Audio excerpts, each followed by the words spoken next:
listened by the hour to Lyle practicing. He played so beautifully.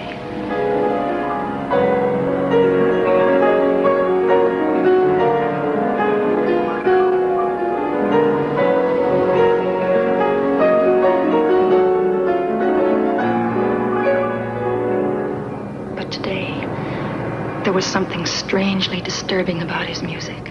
A sort of savage fury that was almost frightening.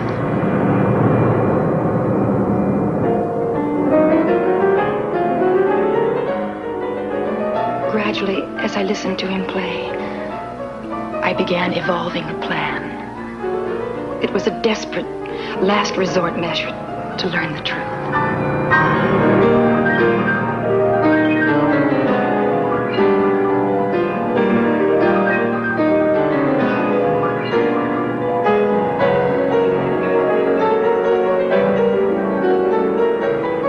I wondered if I had the courage to go through with this plan.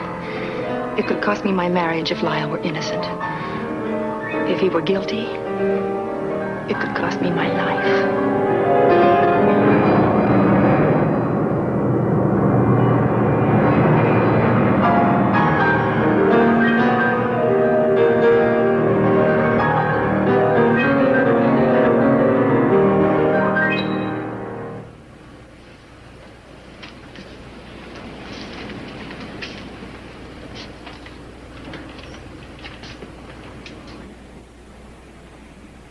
I lay in bed listening to the roar of the ocean, the slap of the spray against the window.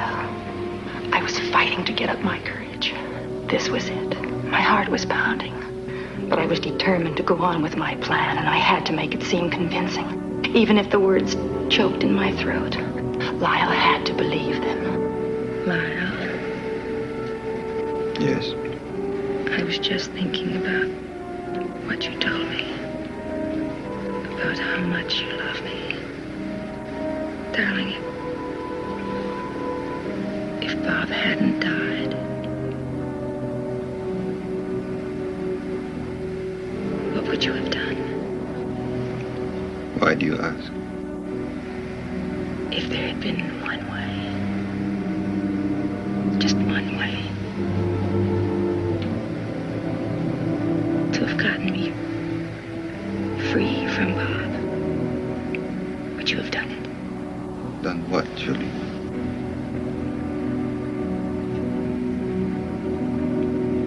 Killed him. Do you think I'd have gone that far? Yes. And still you married me. Maybe my love for you was just as violent as yours for me. I'd like to believe that. But Bob committed suicide. That was the verdict. Yes. That was the verdict.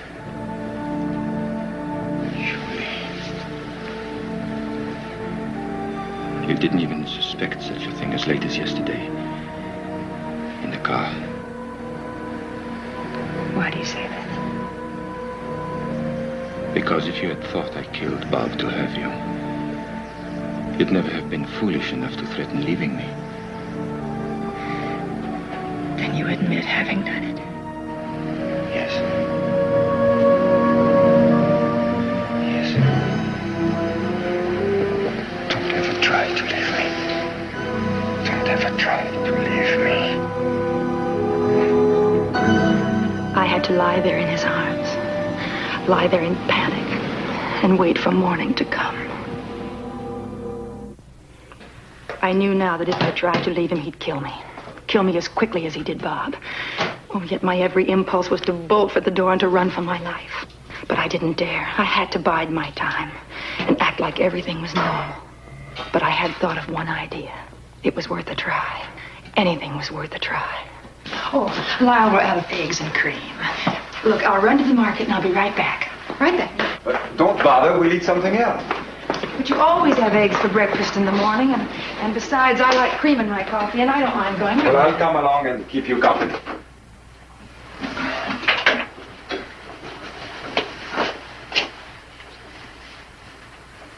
Look, darling, you know this is really stupid. Why should we go all the way to the village when I can go to the next house and borrow whatever we need? Well, are they friendly? Well, I'm sure they won't mind. Well, wonderful. So we'll walk a little. Oh, but you don't have to go. Don't you want me?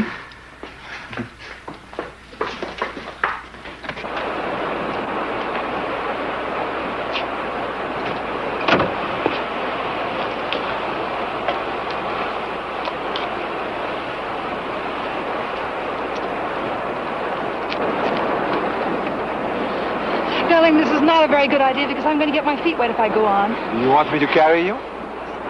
I'll go back and get the coffee boiling and you go on, all right? I have lots of things to do.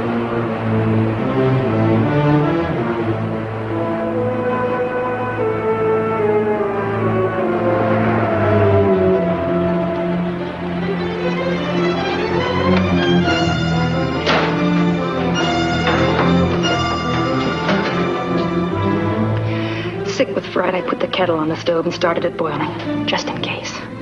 Then I went to the window and I watched until Lyle went over the rise. Now I breathed easier. I knew I'd have a good 20 minutes until he got back. It would only take a few seconds to put some clothes in the bag. It wasn't too much of a risk.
I didn't know what that noise was, but it gave me a sudden feeling of panic.